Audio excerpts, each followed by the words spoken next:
He was just a single dad, trying to make it through another bitterly cold New York afternoon, shouldering a heavy bag full of packages and an even heavier heart full of quiet hopes. Luca Rivera didn't expect anything extraordinary from this day. Like so many others, it was about survival, delivering one box after another and making it home in time to catch dinner with his daughter before the city swallowed the evening in its concrete jaws.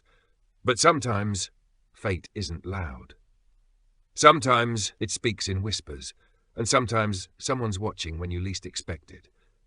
If you find comfort in stories about unsung heroes, second chances, and the quiet magic of kindness, go ahead and subscribe, because what happens next might just stay with you long after the story ends. Let's begin. A single dad helps lost tourists in Bryant Park, unaware one of them is a CEO. The December wind sliced through Midtown like glass. It was just past 4 p.m., but the sky was already dimming to grey. Luca pulled his jacket tighter and adjusted the strap of his delivery bag. 4 blocks, 2 avenues. If he timed it perfectly, he might still make the train back to the Bronx before the chaos of rush hour locked the city down.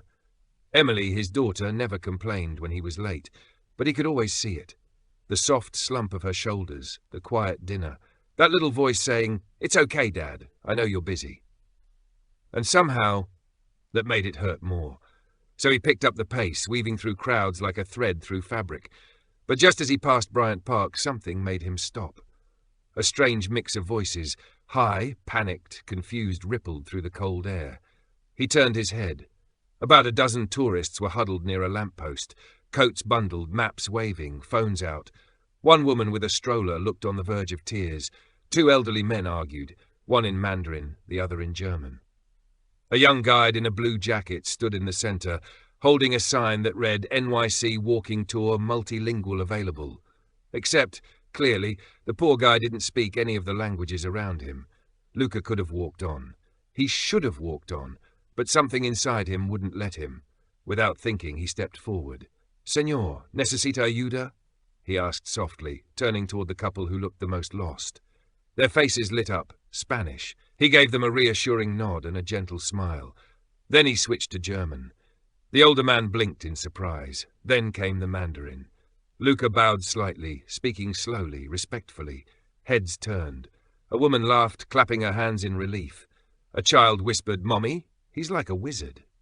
Within 5 minutes, Luca had diffused the panic, translating directions, soothing nerves, even helping a few of them call their hotels. He pulled a pen from his coat pocket and, on the back of a flyer, drew a simple city grid, labeling it in 4 languages. When the group finally moved on, smiling and grateful, it was like watching storm clouds dissolve into light. He let out a breath, but he knew he'd missed the train. Emily would be waiting.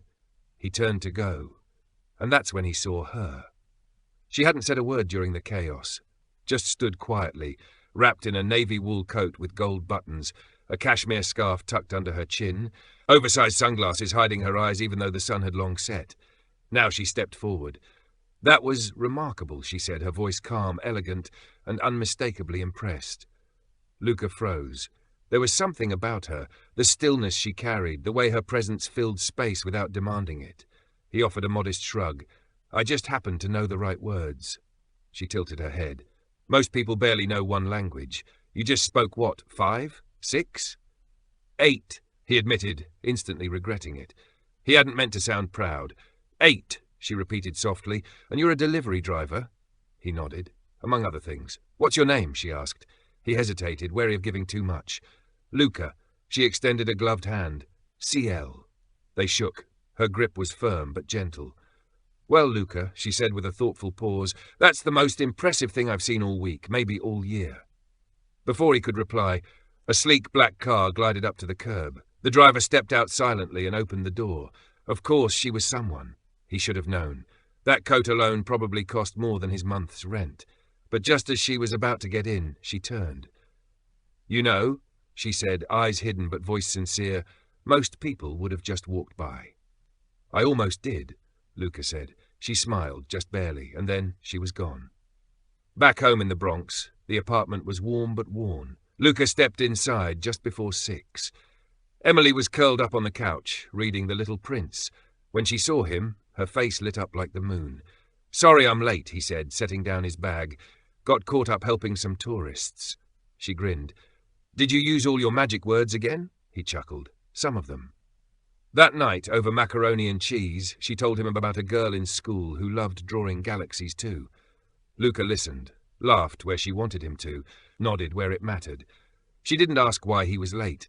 She just leaned her head on his shoulder after dinner and whispered, "I like when you help people." And in that moment, with her heart resting against his, Luca felt something stir inside him. Something he hadn't heard in a long, long time. Not a language. Hope. Meanwhile, in a glass tower high above the skyline, Clara Marrow sat in her quiet office, arms crossed, eyes locked on the security footage looping on her monitor.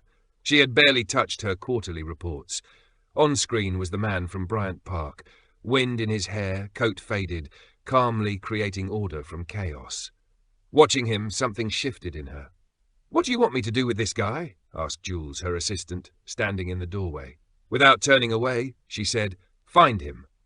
2 days later, her phone buzzed in the middle of a leadership meeting. She never checked messages during presentations, but this time she did. "Courier Express, name's Luca Rivera, Bronx address. No social media, used to teach languages at Hunter College, tenured, resigned 6 years ago, no misconduct, divorced, 1 child. Want me to stop?" She stared at the message, then typed 1 word. No. Down in the Bronx that night, Luca sat at the kitchen table, sorting bills under a flickering bulb. Emily had fallen asleep, her sketchbook still open. The latest drawing, a space station with a smiling moon, and beneath it, scrawled in purple crayon, "Dad, Commander Luca." He smiled, tucked a blanket over her, then returned to his growing pile of envelopes. Another hospital bill. Emily's respiratory therapy wasn't covered. Again. Still, he didn't complain. He hadn't for years. Not since Megan passed. He just kept going. He pulled the same flyer from his coat pocket, the one he'd scribbled directions on, and he remembered her. The woman in the navy coat. She hadn't asked for help. She didn't need to, but she'd stayed. She'd seen him, not as a worker, not as a background extra in the city's daily chaos, but as a man, and though he didn't know why, it mattered. She couldn't forget the way he had spoken to that elderly woman, softly, sincerely, or how he had crouched down to talk to the little boy, completely free of arrogance or performative kindness. Clara had spent most of her career commanding rooms filled with powerful men who rarely made eye contact unless absolutely necessary. But Luca, he did it without thinking. It wasn't about curiosity anymore. It had shifted into something deeper. Something inside her was stirring, something she hadn't felt in years. Not a thought, not even a language, just a quiet calling. In the reflection of the window, she saw herself, the always composed executive. But right now, that woman was being moved deeply by a man who didn't try to control a thing. He just was. Clara adjusted her collar, exhaled, and said quietly but firmly, "I have to see him again. Not as a CEO, not even as a stranger, as a woman who, for once in her life, doesn't want to be saved, only understood." By the time Luca stepped off the 6 train in the Bronx, the sky overhead was the dull grey of worn-out steel. The sidewalks were cracked, uneven, but comfortingly familiar. This neighborhood didn't ask questions. It didn't pretend to care unless you earned that right.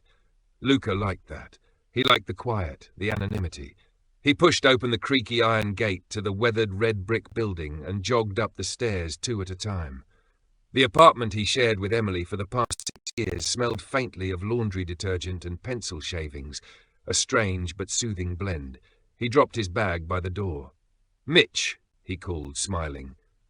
Emily stood on a step stool in her galaxy pajamas, carefully stirring hot chocolate like she was launching a spaceship. A neat row of marshmallows lined up on the counter like tiny planets in orbit. "You're early," she said, not even looking up. "I bribed the subway," Luca replied, slipping off his coat. "Told them I was fluent in train." Emily cracked a grin. "Did they ask for proof?" "I showed them my Metro card. They were blown away." They laughed together, letting the heaviness of everything else fall away, if only for a moment. But later that night, when Emily was asleep and the apartment fell quiet, the weight returned.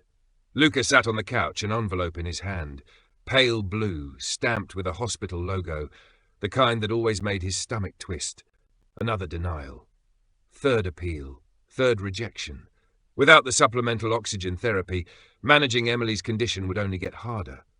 The last time she'd struggled to breathe at night, he hadn't slept for 3 days, too afraid to close his eyes. Once upon a time, he could have handled all this, back when he was Professor Rivera before life cracked apart.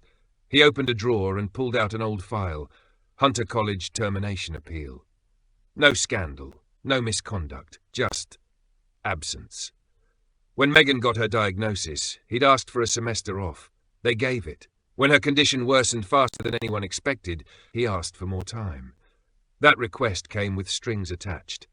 Then Emily was born, 2 months premature, just days after Megan died. Luca stopped asking. He handed in his resignation the same week he learned how to sterilize feeding tubes. People had called him brave or selfless or even reckless. But they didn't see what came after. The months of soundless cries, of rocking Emily until his arms trembled. They didn't see the bills, the job applications where he left out the PhD because it made him overqualified for shelf stocking. Eventually he stopped talking about who he used to be, and no one asked. Downtown, Clara stepped into a small cafe tucked just off the Grand Concourse. She wore jeans, a black sweater, and had her hair pulled back. Less high-powered CEO, more like your local librarian. She'd done her homework. The Courier Express delivery manifest said Luca started his route near this cafe every Thursday. She didn't have a plan. She just wanted to see him again. The bell over the door jingled. There he was, same coat from Bryant Park, thermos under one arm, earbuds in. He looked tired but steady, moving with quiet intention. He ordered a black coffee, thanked the barista in what sounded like Haitian Creole, and headed toward a corner table. Then he saw her. He froze. She stood up slowly, letting him decide, acknowledge her or walk away. He didn't walk. "Clara?" he said, polite but unsure. "I'm glad you remember," she said. "I won't forget someone who watched me juggle 8 languages without flinching." "You made it look easy." He motioned for her to sit. They sat across from each other, a steaming cup of coffee and morning chatter between them. "I hope this isn't strange," she said, folding her hands. "I just wanted to thank you again, properly." "You already did." "Well, this time I wanted to buy you coffee," she said, pausing, "and ask a favor." Luca tilted his head. "What kind of favor?" "A translation, a big one, high stakes." He raised an eyebrow. "My company is hosting a cross-continental summit. It's a mix of languages, investors, press. I need someone I trust, someone good. I'm not certified anymore," he said quietly. "I left all that behind." "I know, I looked into it." He met her eyes. "Then you know why I left?" "I do," she said softly. "And I also know your students wrote testimonials that made my assistant cry." Luca chuckled dryly. "That's one way to build a resume." "You helped 10 strangers in 5 minutes just because it was the right thing to do," Clara said. "That matters." He glanced out the window. In the reflection, he saw himself, tired eyes, a jaw locked in quiet effort, a man who once dreamed big. "You want me," he said finally, "to stand in a room full of billionaires and translate for people who've never looked at someone like me twice?" "I want someone I can trust," she replied. "Someone who listens, not just to words, but to people." That landed harder than he expected. He turned back to her, then asked, "What's in it for you?" Clara leaned back, her expression open. "I'm exhausted. Everyone I hire is in it for power, gain, angles. The moment I show a crack, they pounce. I needed to remember that people like you still exist." Long silence. Then Luca stood, gripping his thermos. "I'll think about it." As he passed, she called out, "Luca?" He paused. "I think the world would be better if more people heard your voice." He didn't respond, but he smiled for the rest of the day. Luca hadn't intended to say yes. By the time he boarded the train back to the Bronx, he was planning a polite thank you email and a firm decline. Emily had a doctor's appointment coming up. His delivery shifts were already a delicate puzzle around school pickups, and the corporate world, he'd watched it chew people up. Megan's brother, Megan, even himself. But that night, after Emily had fallen asleep under a ceiling of star drawings taped to the wall, he sat at the kitchen table, laptop open, blank email blinking. He stared, then shut the laptop. In the morning, before he could talk himself out of it, he typed, "To clara.m@global.com. Thank you and a thought. Clara, thank you again for the offer. I've thought carefully. I'd like to accept the temporary role for the summit next week. with the understanding that I return to my regular work afterward. My daughter's health and schedule remain my first priority. I'll need flexibility. I'd also prefer no public announcements. I'm not looking for recognition, just the chance to help. It took 36 seconds for her reply. Subject, thank you, and a thought. Luca, that's the best email I've received in 5 years. We'll make it work. No spotlight, no speeches, just truth and clarity. My team will contact you by day's end. Welcome aboard. Monday, Luca was seated in a glass-walled conference room high above Park Avenue.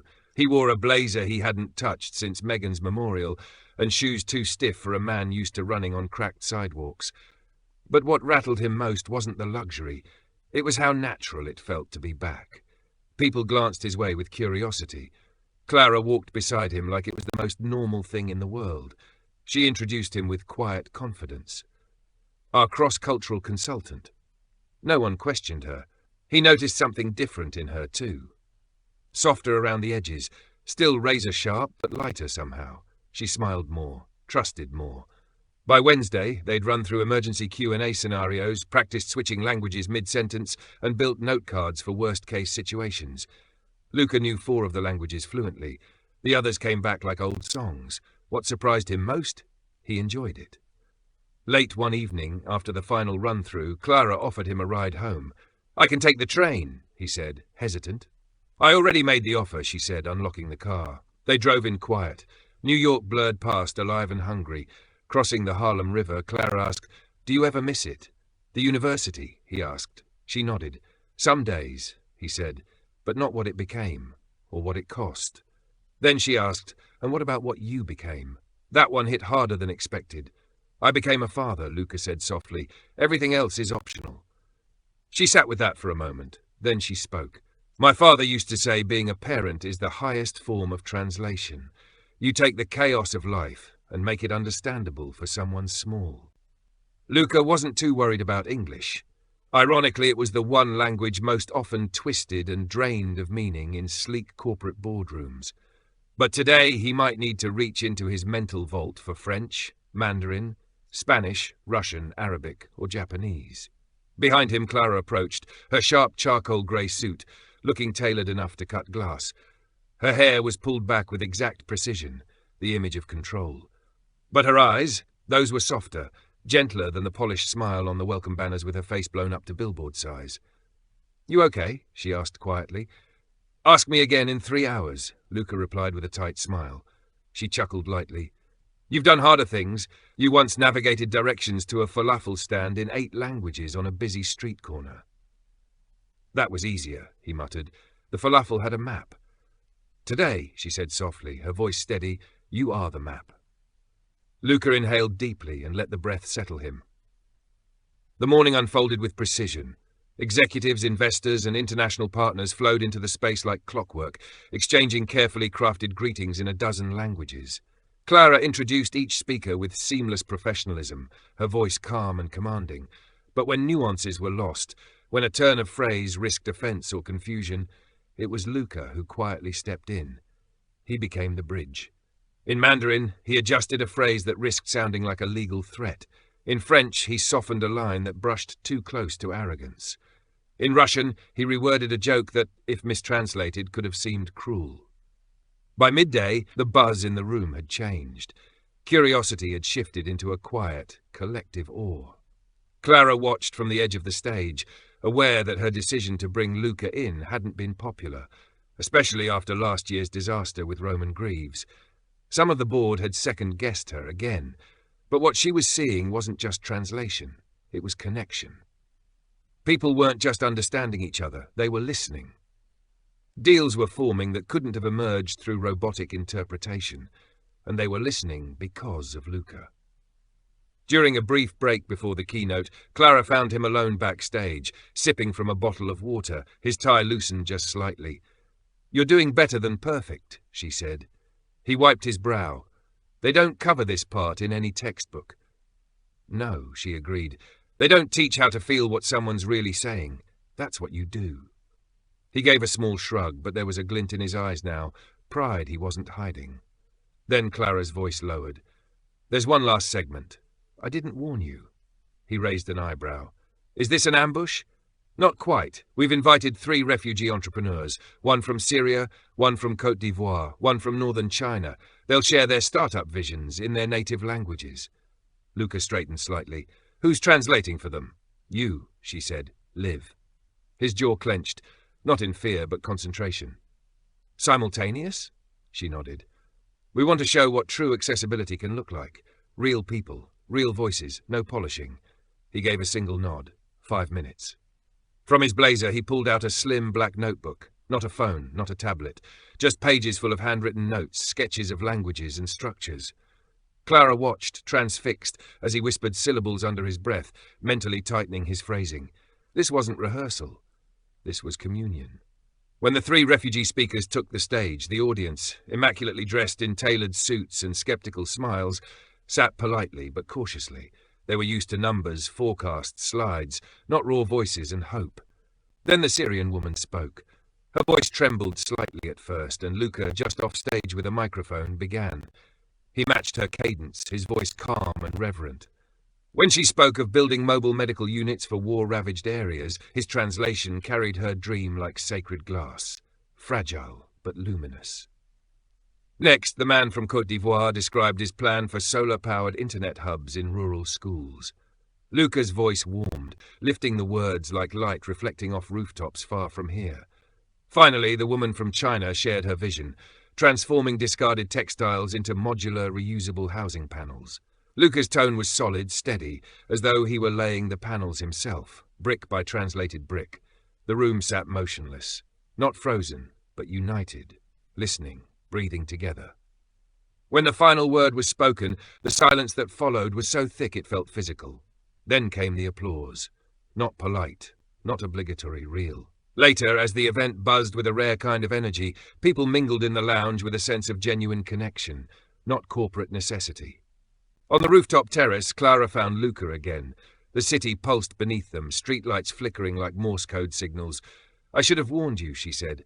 I'm glad you didn't, he replied. If I'd known, I might have overthought it. Then he added, they weren't used to being heard. She looked at him. Neither was I. They stood in silence. Then Clara murmured, you were meant for more than teaching in classrooms. I used to think so too, he said. Then life corrected me. Maybe it didn't correct you, she replied. Maybe it just paused you, until now. Their eyes locked. No walls, no translation needed. And for the first time in a long time, something moved inside both of them. Not a deal, not a strategy. Recognition. Rain fell softly across the Manhattan skyline that night, silver streaks draping the city in a gauzy curtain. Clara sat in her parked car outside Luca's modest building in the Bronx, tapping her fingers on the steering wheel. She wasn't someone who waited, but tonight she did. He stepped out wearing the same simple coat, his daughter Emily's sketchbook tucked under one arm. I owe you dinner, she said casually. You free? He tilted his head. Pizza or politics? Something in between. He hesitated, not because of her, but because in his world dinner meant shifting priorities. Emily was with their kind neighbour Mrs. Harris, who doted on her like a granddaughter. But still, time away felt like a gamble. And yet he nodded. Give me 5 minutes. They ended up at a tiny French-Italian bistro hidden beneath a bookstore in the West Village. It was candlelit and quiet, soft jazz playing in the background, the kind of place only locals knew. The maître d' greeted Clara by name. Luca raised an eyebrow. How many secret lives do you have? Just 2, she smiled. This one's quieter. They sat by the window, watching raindrops trail like ghosts down the glass. The menus were mostly French, with English tucked underneath. Luca read both without a blink. You surprise me, she said after they ordered. Why? Because most people wouldn't expect someone who speaks 8 languages to be delivering packages. Clara looked him in the eye. Most people let the world wear them down. You didn't. He leaned back. Not entirely true. A pause passed. You're right, she admitted softly. I meant you haven't given up. He studied her. In the candlelight, her face looked softer. Not less strong, but human. There were small lines near her mouth, shadows beneath her eyes. Not just tiredness, but the weight of everything she carried. What about you? He asked. She blinked. What about me? Have you given up? Her silence spoke first. Then she said, I think I forgot what it means not to fight for everything. She took a sip of wine and continued. The company was my father's. When he died, I wasn't ready, but I had to be. The board didn't want me. I fought my way to that seat, and by the time I got it, I wasn't sure who I was anymore. Just someone who talks, but rarely says anything real. Luca nodded slowly. I used to teach not just languages, but how words shape thoughts. You'd be surprised how often people hide behind perfect grammar.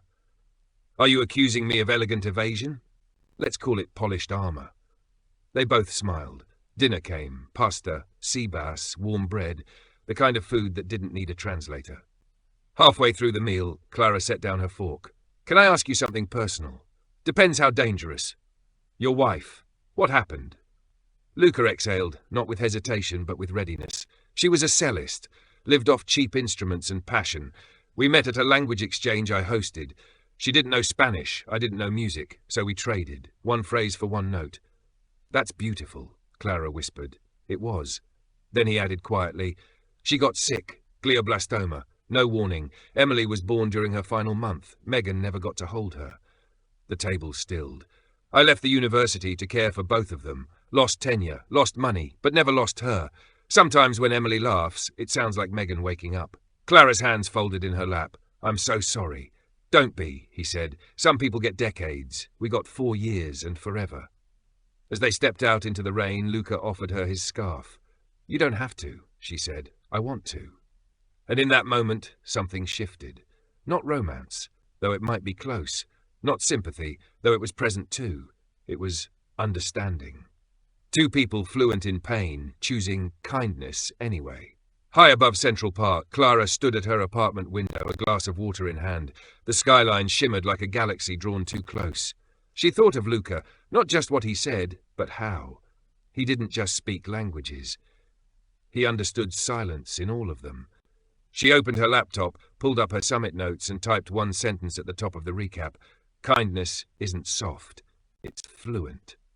She closed the file and smiled. For the first time in a long while, she felt fluent too. The rain had cleared by morning, leaving the city polished and gold in the sun. Luca stood outside his corner deli, coffee in hand, rereading a message Clara had just sent. Could we meet today in person? I have something important to discuss. It's good, I promise. Her tone was warm, casual, but Luca, of all people, knew. The most important things in the world are often layered in quiet words. Luca hadn't expected anything more than maybe an extension of his freelance contract. At best, perhaps a warm thank you. Clara was too considerate to embarrass him with public praise. But nothing could have prepared him for what she actually said. They met in her private office, the city skyline behind her glowing like a sea of frozen stars. Instead of offering him the usual coffee, she poured him tea, a small but deliberate shift that sparked quiet curiosity in him. He accepted, watching her closely. Then Clara looked him in the eyes and said, calmly but with gravity, I want to offer you a position. He blinked, caught off guard. As what? Head of Global Communications? A heavy silence settled between them like the closing of a door. Then she spoke again, steady and watching him closely. You'd oversee translation strategy across all our regions, manage cross-cultural teams, and develop real-time response systems for global crises. You wouldn't just be managing words, you'd be connecting worlds. While most companies build walls, I want you to build bridges. Luca set his tea down, untouched. That's serious, he said quietly. Clara nodded. It is, and you're the only person I trust for it. He leaned back in his chair, voice firm but calm. You're offering me an executive-level role based on 1 week of freelance work? I am, she said without flinching, because it wasn't just your language skills that stood out. You don't just translate words, Luca. You make people feel heard. That's rare. He looked at her, his expression changing, not to gratitude, but to something more cautious. Clara, he said slowly, what do you think your board's going to say when they find out you gave this job to a guy who was literally delivering documents a week ago? She held his gaze unwavering. They'll say I've lost my mind, she said. Then they'll see the results, and they'll come around. And if they don't, I've fought harder battles. Luca shook his head. This isn't a fight I was looking for. I didn't ask to be rescued. I know, she said softly. Then why offer me this? Her reply came in a tone gentler than he expected. Because I believe in building things that last. So much of what we create in this world, brands, platforms, reputations, it all fades. But what you do, the way you bring people together, that endures. He stood up, running a hand through his hair. His shoulders carried a weight she couldn't fully understand. I can't just say yes, he said finally. I have a daughter. She needs stability, not me wrapped up in boardroom wars.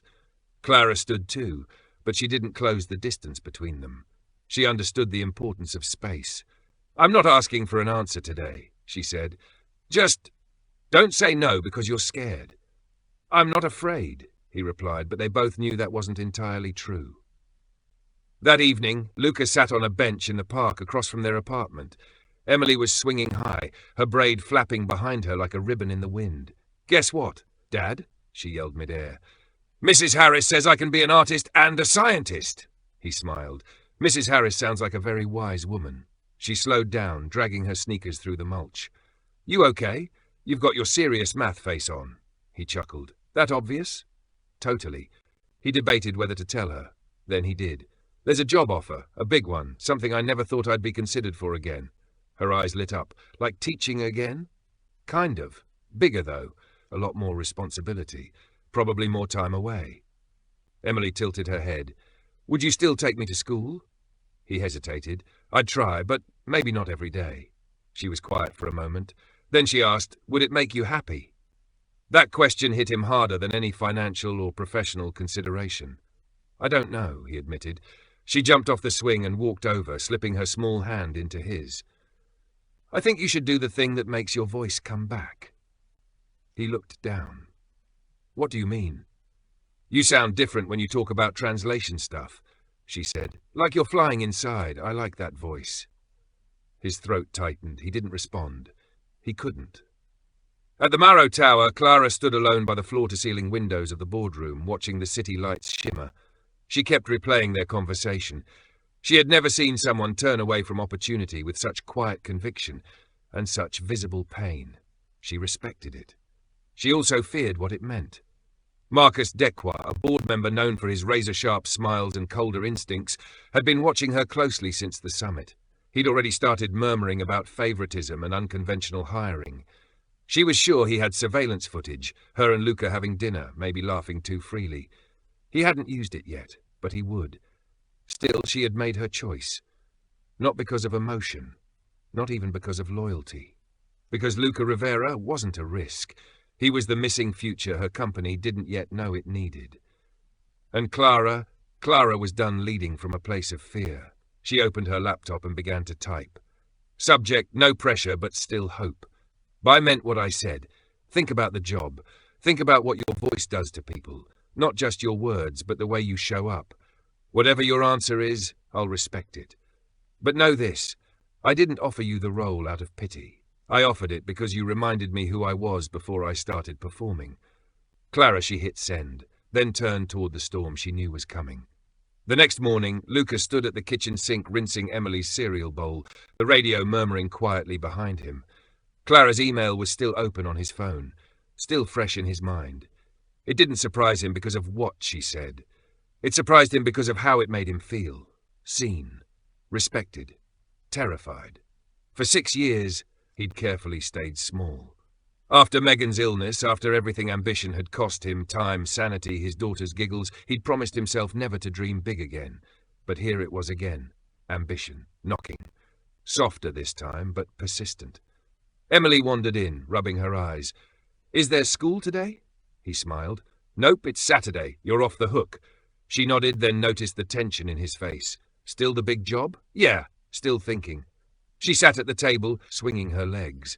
You used to think about big stuff all the time, before Mom got sick. Luca paused. What do you mean? You used to think about ideas. Now you think about bills. He stared at her. Her honesty was like sunlight through glass. Downtown, Clara walked into the boardroom like she was walking into a trial. The energy was cold. Half the board sat with their styluses ready, tablets glowing.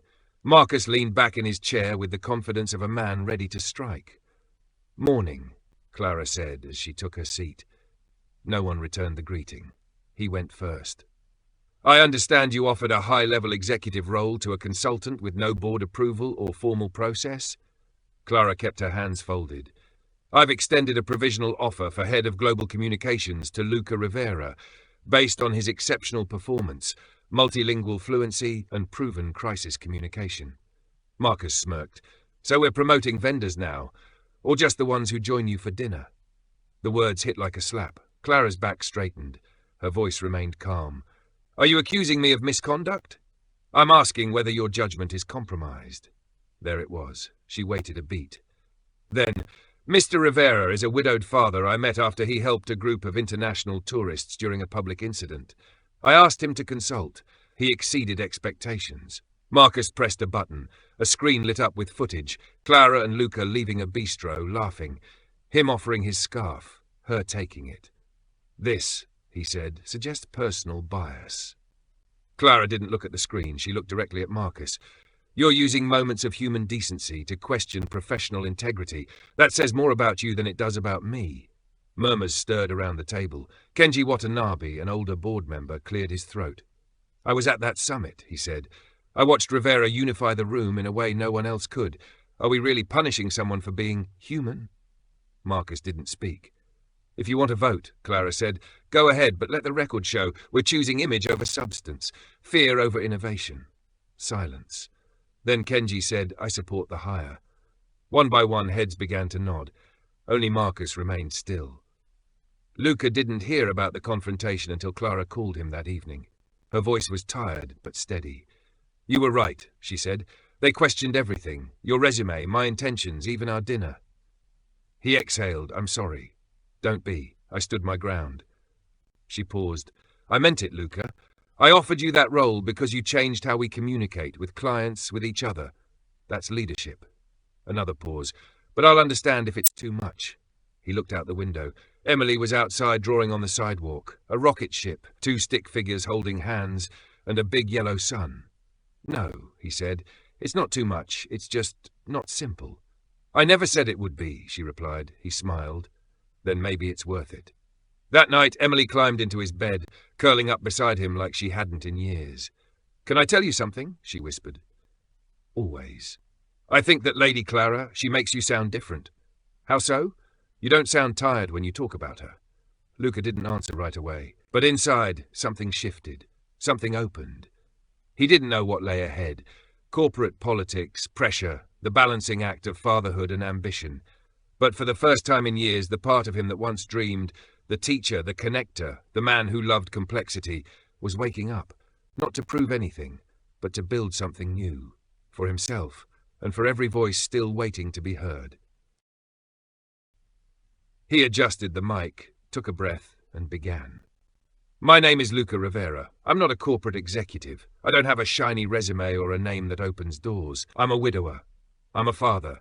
And for the past few years, I've lived outside the circles where people like you tend to make decisions. He paused for a second, letting the silence carry his truth before continuing. A few weeks ago, I was standing on a street corner in Bryant Park. A group of tourists looked lost, so I helped them find their way, speaking 8 different languages. It wasn't planned. It wasn't heroic. It was just something human. One of the people who witnessed that moment was Clara Morrow. He looked out at the room. I didn't know who she was. She didn't introduce herself. She could have kept walking, like most people do. But she didn't. She stopped. She noticed something most people don't take the time to see anymore. Not because they're unkind, but because they're busy chasing louder things. He paused again, drawing strength from the stillness. When Clara offered me a role in this company, it wasn't out of pity. It was a test. A challenge, even. Could someone like me, someone outside the machine, actually make a difference? Could language be more than just branding or legal compliance? Could it become a bridge between people who've never felt heard? He looked across the room, steady, grounded. I don't speak for power, he said. I speak for connection, for understanding. It's what I've always done. It's what I'll always do. He reached into the inside pocket of his blazer and slowly pulled out a worn photograph. His late wife, Megan, cradling their newborn daughter, Emily, her smile radiant despite her illness. I had to learn to speak again, he said, voice low but unwavering. The day I had to tell my little girl that her mother wasn't coming home. Since then, I've tried to speak a little more each day, because she needs someone who shows up, not someone who hides. He held up the photo, his hands steady. That's what Clara did. She showed up when it would have been easier, safer to stay silent. The pause that followed was deep enough to feel sacred. Even the sounds of the city beyond the glass seemed to hold their breath. Then Luca turned toward Clara. "And not just for this room," he said, "but for her. Because truth has no accent, kindness has no nationality, and real leadership, when it counts most, doesn't need to defend itself." The silence that followed wasn't empty. It was full, heavy with emotion. Then, as if on cue, came the applause. Not polite, not routine. A standing ovation that shook the walls. Clara, who had spent years fighting for her seat at the table, who had doubted herself more times than she could admit, stood beside Luca, her hands clapped with tears shining in her eyes. When the applause faded and the room emptied, the air still hummed with something electric. A decision had been made, not just by protocol, but by conviction. Kenji Watanabe was the first to speak. "I moved to retain Clara Morrow as CEO, with full support. No conditions." "I second," someone else echoed. There were no objections. Even Marcus, who'd been Clara's sharpest critic, gave a tight nod and left without a word. Out in the hallway, Clara found Luca leaning against the wall, shoulders slightly slumped but calm, like someone who'd finally let go of a heavy burden. "You didn't have to do that," she said softly. "I know," he replied, "but I needed to." She stepped closer, her voice just above a whisper. "Do you regret saying yes to the job?" He shook his head. "For the first time in a long time, I feel like I'm exactly where I'm meant to be." Their eyes met, and in that moment, so much passed between them, unspoken, understood. They had become fluent in the kind of silence that only comes after weathering something real together. "There's one thing I never thanked you for," Clara said after a pause. He raised an eyebrow. "What's that? For giving me back my voice?" Luca's smile was quiet, almost shy. "That's funny," he said, "because I was just about to thank you for the same thing." That evening, Clara joined Luca and Emily at their apartment for dinner. Nothing fancy, just mac and cheese, sliced apples and ginger ale, but the warmth in that small kitchen could have lit up the whole block.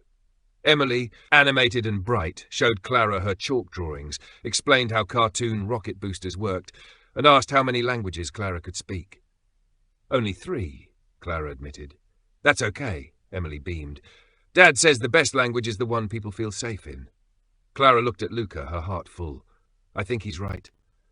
Outside, the lights of the Bronx twinkled like tiny stars trying to say something. Inside, 3 very different voices, in age, in rhythm, in experience, found their harmony, and in the stillness of that night the world felt just a little quieter, a little softer, and infinitely more understood. The following Monday arrived not with fanfare, but with a hush, the kind of tension that hung in the air like invisible static. In the sleek halls of Morrow Global, there were whispers behind doors, careful glances across meeting rooms, emails with subject lines that all started with "clarification required." But Clara walked through it all like a woman reborn, focused, composed.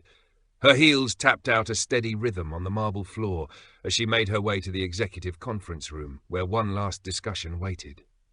Despite the standing ovation after Luca's speech, not everyone had been swayed. Some still saw optics as a liability. The room was half full when Clara entered. Kenji gave her a respectful nod. Marcus sat near the head of the table, sipping coffee from a bone-white cup, unreadable as ever. "Let's begin," Clara said, skipping pleasantries. Marcus stood first. "Before we proceed with a formal vote, I believe there's one unresolved matter. Luca Rivera's appointment. While no one questions his contribution, the nature of his relationship with Ms. Morrow raises governance concerns." Clara didn't flinch. She'd expected this. What she hadn't expected was the side door opening, and Luca stepping in, calm, composed, as if he belonged there. "I invited him," Kenji said before anyone could protest. "This concerns him. He deserves a voice." Marcus's jaw twitched, but he stayed silent. Clara looked at Luca. He gave her the faintest nod and then stepped forward. "I want to be clear," he said. "I didn't ask for this role. I'm not here chasing promotions. I only want to build something that matters for this company, the people we serve." He turned to Clara, then back to the room. But I also understand what compromise looks like, what it feels like to shrink yourself into something acceptable. I've lived that. So if my presence here threatens the credibility of a leader as principled as Clara Marrow, then I withdraw my name from consideration. A wave of shock rippled through the room. Clara rose slowly to her feet. You don't get to make that decision alone. I already have, Luca said gently. This was never about me. She faced the board, voice steely but calm. If anyone here thinks I'm going to let a good man walk away just because we don't have the courage to do what's right, you're mistaken. Marcus tried to interject. Ms. Marrow, you must see. No, she cut in, firm as glass meeting steel. You need to see. I'm not choosing between this role and him. I'm choosing how I lead, and I will not uphold a system that punishes truth and rewards polish. She looked each member in the eye. If that disqualifies me, then vote me out. But if I stay, we move forward, with values that mean something. The silence held. Then Kenji leaned forward. I vote we retain Clara Marrow as CEO, unconditionally, and I recommend we reframe this moment, not as a risk, but as an opportunity. Seconded, someone said. One by one, hands raised, everyone except Marcus. Then it was done. Mr. Rivera's resignation is respectfully declined, Kenji added. We want him on his terms. Marcus gathered his papers and left without a word. Outside, Clara and Luca stood near the terrace where few employees ever wandered. You were ready to walk away, Clara said softly. I wasn't walking away, Luca replied. I was choosing peace, for me, for Emily. But you knew I'd fight. I was counting on it. They smiled, weary but full of heart. So, Clara asked, are we still standing? He looked at her for a long moment, maybe for the first time. That evening, Luca and Emily came home to find a small box on their doorstep. Inside was a folded note, a sleek tablet, and a message engraved with the Marrow Global logo. Welcome to the team, officially. You'll need this for remote access and for the real work ahead. But first, enjoy this moment. You've earned it. Beneath it was a children's language app, already logged in under Emily Rivera. Emily's eyes lit up. It is, Luca said, kneeling beside her. Looks like someone wants you to learn as many languages as me. Can I start tonight? You can start whenever you're ready. She skipped to the couch, tapping through the first lesson, giggling. Luca leaned against the doorframe, watching her, heart full. The path ahead wouldn't be easy. The job would test him. The scrutiny wouldn't disappear. But the choice, this choice, had been his. And this time, he'd made it without compromise. From now on, he wasn't just translating words. He was translating life on his terms, beside the one woman who truly heard him and never tried to silence his voice. Spring arrived quietly in New York that year. No dramatic blossoms, no blaring skies, just a gentle breeze through open windows and the rustle of papers on desks. For Luca, spring arrived in the sound of laughter, children's laughter, echoing through the halls of the newly opened Center of Voices. Once an abandoned library in the South Bronx, it had been reborn. Thanks to funding from Marrow Global, designed by local architects and educators, the center pulsed with purpose. Outside, the sign read Center of Voices in both English and Spanish. Inside, the walls danced with color, French greetings, Arabic proverbs, Mandarin characters, Swahili sayings. Language wasn't just a class here, it was a bridge. At the front desk, a little boy held a picture book written in Amharic. A teenager helped a Ukrainian refugee conjugate verbs. And near a sunlit table, Emily Rivera taught a young girl how to say hope in Italian. Clara stepped into the center just as a group of volunteers burst into applause over a successful lesson. She paused at the entrance, her heels soft on the tile, her breath catching. You know, she said, turning to Luca, I wasn't sure this place would feel real until today. He looked around, eyes gentle. It's real. She smiled. Do you remember, she said, what you told me that night after the summit?